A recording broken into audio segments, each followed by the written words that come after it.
ಸಿನಿಮಾದಲ್ಲಿ ಹೀರೋಗೆ 1000 ಕಷ್ಟ ಬಂದರೂ ಅವನದನ್ನು ಅನುಭವಿಸ್ತಾನೆ, ಮತ್ತು ಎಲ್ಲವನ್ನ ಒಬ್ಬನೇ ಎದುರಿಸ್ತಾನೆ. ಅದೇ ಹೀರೋಗೆ ನಿಜ ಜೀವನದಲ್ಲಿ ಕಷ್ಟ ಬಂದರೆ ಏನು ಮಾಡ್ತಾನೆ ಹೇಳಿ? ದೇವ್ರ ಮೊರೆ ಹೋಗ್ತಾನೆ. ಆ ಹೀರೋ ಯಾರು ಅಂದ್ರೆ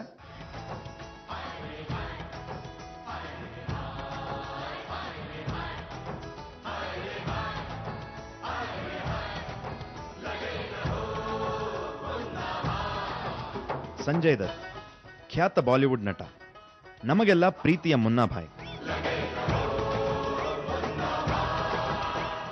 ಇವರು ಹುಟ್ಟಿದ್ದು ಮುಂಬೈಯಲ್ಲಿ. ಖ್ಯಾತ ನಟ ಸುನಿಲ್ ದತ್ ಮತ್ತು ನರ್ಗಿಸ್ ದತ್ ರವರ ಪ್ರೀತಿಯ ಪುತ್ರ.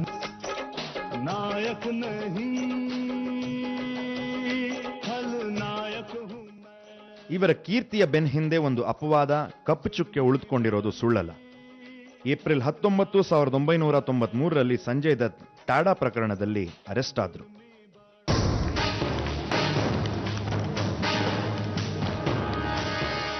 ಈ ಪ್ರಕರಣದಿಂದ ತತ್ತರಿಸಿ ಹೋದ ಸಂಜಯ್ ದತ್ ಬಹಳ ವರ್ಷಗಳ ಕಾಲ ಕೋರ್ಟ್ ಮೆಟ್ಲೇರಬೇಕಾಯಿತು. 2007ರ ಹೊತ್ತಿಗೆ ಎಲ್ಲ ಒಂದು ಹಂತಕ್ಕೆ ಮುಗ್ದಿತ್ತು. ಎಲ್ಲ ಮುಗಿತು ಅನ್ನೋಷ್ಟರಲ್ಲಿ ಸಂಜಯ್ ದತ್ತರಿಗೆ ಒಂದು ಶಾಕ್ ಕಾದಿತ್ತು.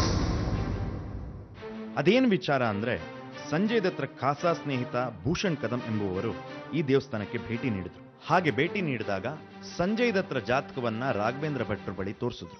ವಿಷಯ ಏನು ಅವರು ತೊಂದರೆಯಲ್ಲಿದ್ದದ್ದು ಎಲ್ಲರಿಗೂ ಗೊತ್ತುಂಟು. ಅವರು ವೈಯಕ್ತಿಕವಾಗಿ ಅವರು ಅನ್ಯಾಯ ಏನು ಮಾಡಲಿಲ್ಲ ಅಂತ ನನ್ನ ಭಾವನೆ. ಆದರೆ ಆ ಗ್ರಹಗಳ ಏನು ಗತಿಯಲ್ಲಿ ಏನೋ ಒಂದು ತೊಂದರೆಯಲ್ಲಿ ಅವರು ಸಿಕ್ಕಿಬಿಡಿದ್ರು. ಆ ಟೈಮ್ನಲ್ಲಿ ಅವರಿಗೊಂದು ಕಾರಾಗೃಹವಾಸ ಆಗುವಂಥ ಸಂಭವ ಬಂತು. ಭಟ್ರು ಹೇಳಿದಾಗೆ ಸಂಜಯ್ ದತ್ ಜೈಲ್ ಸೇರ್ತಾರೆ. ಮತ್ತೆ ಸಂಜಯ್ ದತ್ತರ ಸ್ನೇಹಿತ ಭಟ್ರ ಬಳಿ ಪರಿಹಾರ ಕೇಳಕ್ ಬರ್ತಾರೆ.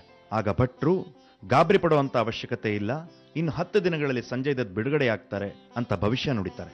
ರಾಘವೇಂದ್ರ ಭಟ್ರು ಹೇಳಿದಾಗೆ ಸಂಜಯ್ ದತ್ ನಿಖರವಾಗಿ 10ನೇ ದಿನ ಬಿಡುಗಡೆಯಾಗ್ತಾರೆ. ಈ ವಿಚಾರ ತಿಳಿದ ಸಂಜಯ್ ದತ್ ಆಶ್ಚರ್ಯಗೊಂಡು ಗಣೇಶನ ಮಂದಿರಕ್ಕೆ ಭೇಟಿ ನೀಡ್ತಾರೆ.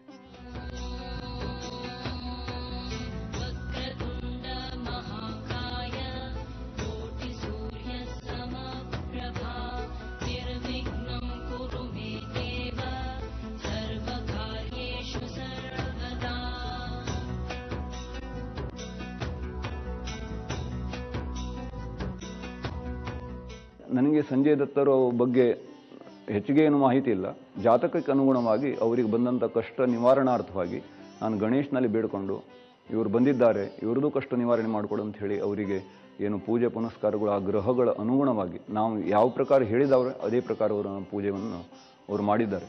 ಮತ್ತು 1 ತಿಂಗಳ ನಂತರ ಅವರಿಗೇನು ಅವರು ಏನು ಶಿಕ್ಷೆ ಇತ್ತು ಅದನ್ನು ಕಡಿಮೆ ಮಾಡಿ ಅವರಿಗೆ ಎಲ್ಲ ರೀತಿಯಿಂದ ಆ ಗಣೇಶ ಅನುಗ್ರಹ ಮಾಡಿದ್ದಾರೆ.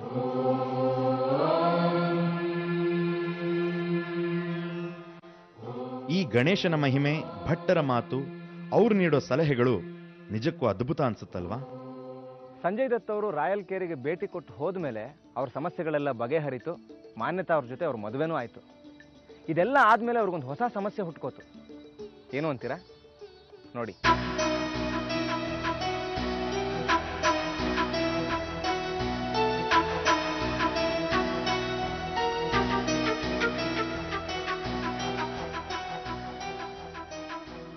ಮಾನ್ಯತಾಳಿಗೆ ಹೆರಿಗೆ ಸಮಯದಲ್ಲಿ ತೊಂದರೆ ಆಗತ್ತೆ ಅಂತ ಒಬ್ರು ಜ್ಯೋತಿಷಿ ಹೇಳಿದ್ರಂತೆ.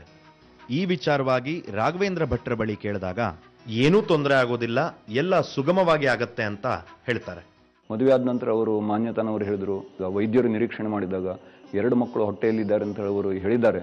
ಆದ ಕಾರಣ ನಮ್ಮ ಯಜಮಾನರು ಗಣೇಶನಲ್ಲಿ ಹೋಗಿ ಪೂಜೆ ಎಲ್ಲ ಮಾಡಿದ್ದಾರೆ. ಅವನ ಅನುಗ್ರಹದಿಂದ ಏನೂ ತೊಂದರೆ ಆಗದೆ ನನಗಿದು ಡೆಲಿವರಿ ಆಗಬೇಕು ಅಂದರೆ ಪ್ರಸೂತಿ ಆಗಬೇಕು ಅಂತ ಅವರು ದೇವರಲ್ಲಿ ಬೇಡ್ಕೊಂಡ್ರು. ಅದೇ ಪ್ರಕಾರ ನಾನು ದೇವರಲ್ಲಿ ಪ್ರಾರ್ಥನೆ ಮಾಡಿ ಮಧ್ಯದಲ್ಲಿ ಯಾರು ಜನರಿದ್ದರು ಭೂಷಣ್ ಕದಂ ಅಂತೇಳಿ ಅವರಿಗೆ ನಾನೆಲ್ಲ ವಿಷಯ ಹೇಳಿ ಒಳ್ಳೆಯ ರೀತಿಯಿಂದ ಏನೂ ತೊಂದರೆ ಆಗದೆ 1 ಗಂಡು 1 ಹೆಣ್ಣು ಮಗುವನ್ನು ಅವರು ಜನ್ಮ ಕೊಟ್ಟರು.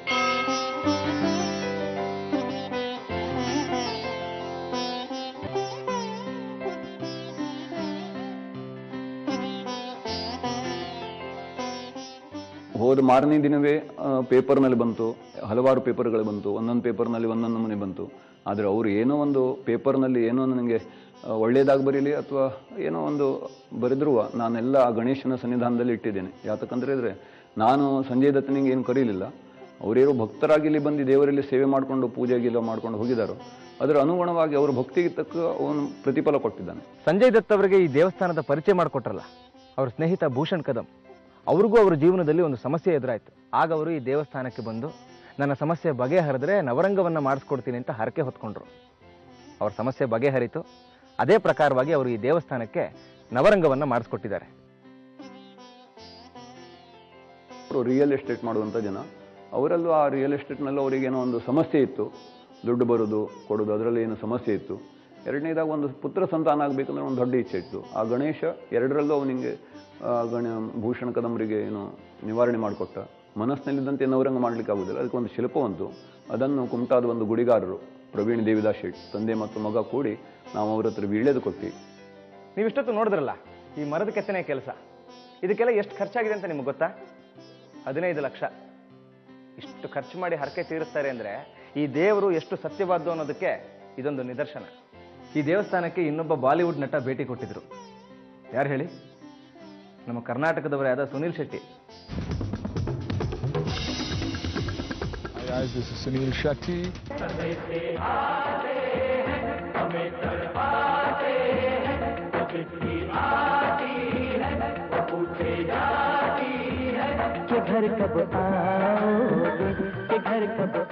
ಸುನಿಲ್ ಶೆಟ್ಟಿ ಸಿನಿಮಾಗಳಲ್ಲಿ ಇವರ ಫೈಟಿಂಗ್ ದೃಶ್ಯಗಳನ್ನ ನೋಡಿ ಬೆಚ್ಚ ಬೀಳ್ದೋರೇ ಇಲ್ಲ. 1992ರಲ್ಲಿ ಬಲವಾನ್ ಚಿತ್ರದ ಮೂಲಕ ಬಾಲಿವುಡ್ಗೆ ಎಂಟ್ರಿ ಕೊಟ್ಟ ನಟ ಸುನಿಲ್ ಶೆಟ್ಟಿ. ಬಹಳ ಬೇಗ ಹೆಸರು ಮಾಡಿದಂಥ ಸುನಿಲ್ ಶೆಟ್ಟಿ ಅವರನ್ನ He Man of Indian film industry ಅಂತಾನೆ ಕರೀತಿದ್ರು. ಈ ಸುನೀಲ್ ಶೆಟ್ಟಿ ಅವರು ಬರೀ ನಟ ಮಾತ್ರ ಅಲ್ಲ, ಬಿಸ್ನೆಸ್ ಮ್ಯಾನ್ ಕೂಡ. ಅವ್ರದ್ದೇ ಹೋಟೆಲ್ ಬಿಸ್ನೆಸ್ ಇದೆ, ಸಿನಿಮಾ ಪ್ರೊಡಕ್ಷನ್ ಹೌಸ್ ಇದೆ. ಇವೆಲ್ಲವೂ ಚೆನ್ನಾಗೇ ನಡೀತಾ ಇತ್ತು. ಇತ್ತೀಚೆಗಷ್ಟೇ ಅಂದರೆ 2007ರಲ್ಲಿ ಅವ್ರಿಗೆ ಸ್ವಲ್ಪ ಹಣಕಾಸಿನ ಸಮಸ್ಯೆ ಆಯಿತು. ವ್ಯಾಪಾರದಲ್ಲಿ ನಷ್ಟ, ಕೈ ಇಟ್ಟು ಕೆಲಸ ಅರ್ಧಕ್ಕೆ ನಿಂತು ಹೋಗ್ತಾ ಇತ್ತು. ತೀರಾ ಕಂಗಾಲಾಗಿದ್ದ ಸುನೀಲ್ ಶೆಟ್ಟಿ ಅವರಿಗೆ ಈ ದೇವಸ್ಥಾನದ ಪರಿಚಯ ಮಾಡಿಕೊಟ್ಟವ್ರು ಯಾರು ಗೊತ್ತಾ? ಇದೇ ಸಂಜಯ್ ದತ್ ಅವರು.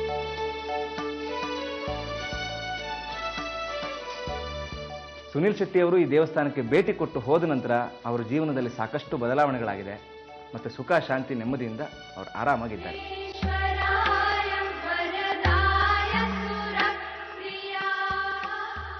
ಈ ಗಣೇಶನ ಆಶೀರ್ವಾದ ಪಡ್ಕೊಂಡಂತ ಭಕ್ತರು ಸಾವಿರಾರು ಜನ ಇದ್ದಾರೆ. ಸಿನಿಮಾ ನಟರು, ಧಾರಾವಾಹಿ ನಟರು, ರಾಜಕೀಯ ವ್ಯಕ್ತಿಗಳು, ವೈದ್ಯರು ಮತ್ತೆ ಇನ್ನೂ ಹಲವಾರು ಕ್ಷೇತ್ರಗಳಲ್ಲಿ ಹೆಸರು ಮಾಡಿದಂಥವರು ತಮ್ಮ ಸಮಸ್ಯೆಯ ಪರಿಹಾರಕ್ಕಾಗಿ ಈ ದೇವಸ್ಥಾನಕ್ಕೆ ಭೇಟಿ ನೀಡಿದ್ದಾರೆ.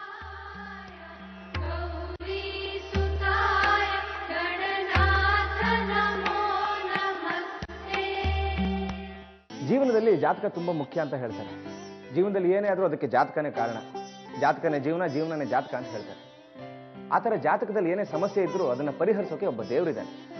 ಅದು ಈ ನಮ್ಮ ಗಣೇಶ.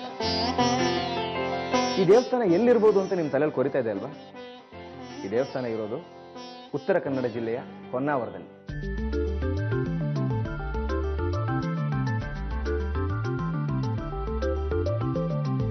ಹೊನ್ನಾವರದ ರಾಯಲ್ ಕೇರಿಯಲ್ಲಿರೋ ಗಣೇಶನ ದೇವಸ್ಥಾನ ಇದು.